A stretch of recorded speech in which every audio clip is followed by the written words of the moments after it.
bienvenue au podcast de la Fédération des entreprises des Outre-mer visant à promouvoir nos territoires ultramarins. Aujourd'hui, nous sommes avec monsieur Sébastien Lucin, président fondateur de l'entreprise MightyTech située aux Antilles. Bonjour monsieur Lucin.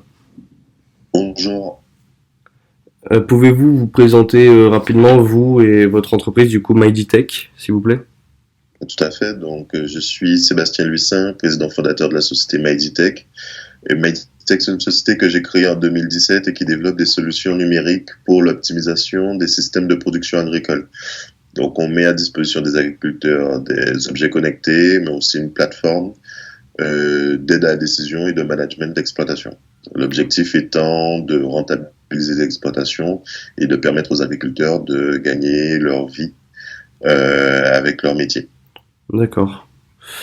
Pouvez-vous nous partager un exemple de la manière dont MightyTech contribue au développement économique des Outre-mer?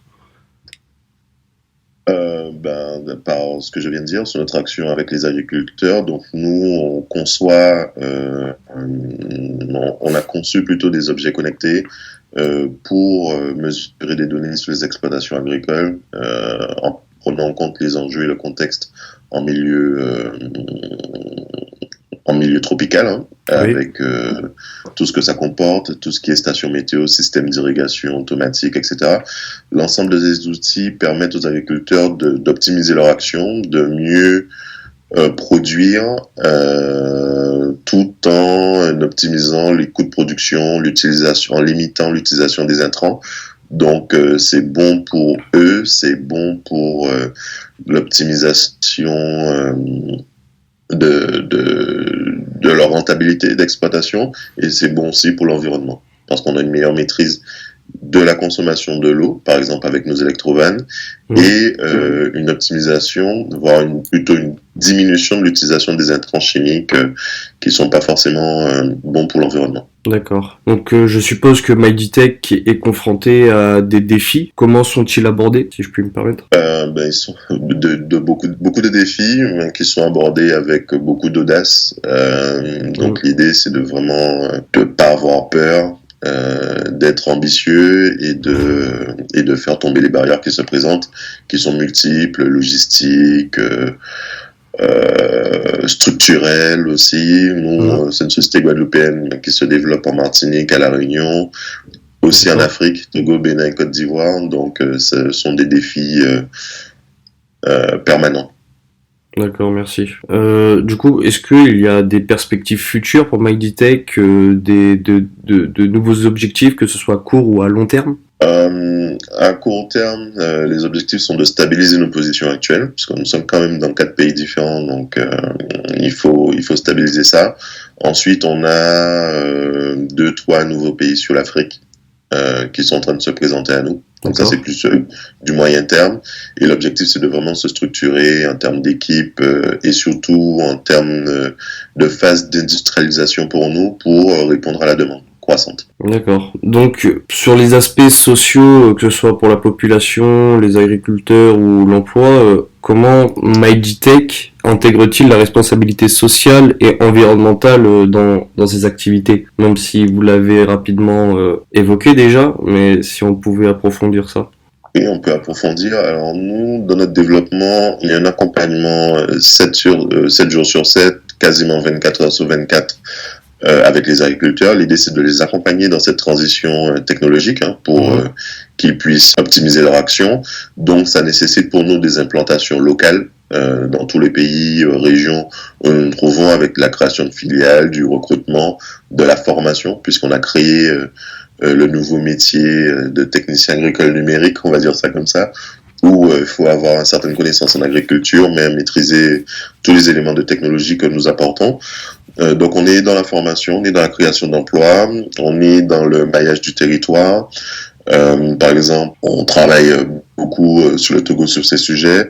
Nous sommes en train de créer des ponts d'inclusion financière pour les agriculteurs aussi, avec des solutions que nous allons intégrer sur notre plateforme pour tout ce qui concerne la partie de gestion D'accord. des finances, des coûts, vraiment passer en fait au côté, faire un focus plutôt sur le côté entreprise des exploitations agricoles pour apporter des solutions. Donc tout ça en fait crée de l'émulation en fait au niveau social et permet à de nombreuses personnes d'acquérir des nouvelles compétences.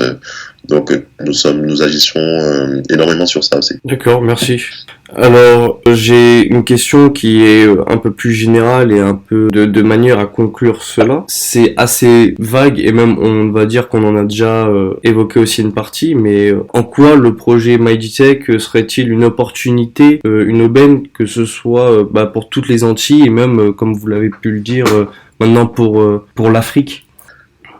Alors, très souvent, quand on me pose cette question, c'est pas la première fois qu'on me la pose, je compare ça à l'époque d'après-guerre. Vous savez, quand on est sorti de la Deuxième Guerre mondiale, il fallait nourrir la population Oui. et on a connu une grande période de mécanisation de l'agriculture avec les tracteurs, les machines, les robots, etc. jusqu'à maintenant. Et je pense on est dans une ère de l'objet connecté, de la connexion des exploitations pour mieux connaître les données, tout ce qui remonte tout ça sur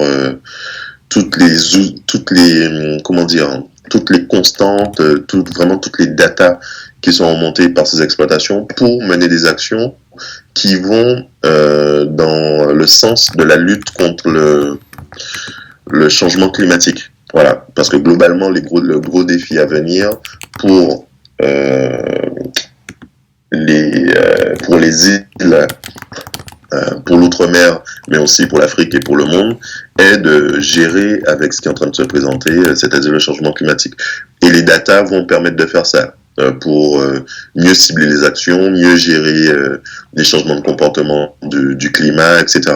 Donc, l'intérêt là-dessus pour toutes ces zones-là, et j'ai envie de dire pour le monde, est de prendre ça en main, d'avoir un maximum d'informations sur les exploitations et sur le climat pour pouvoir adapter en fait les actions qu'on peut qualifier de culturelles et habituelles pour apporter, pour avoir une meilleure agriculture, une agriculture plus efficace pour nos territoires.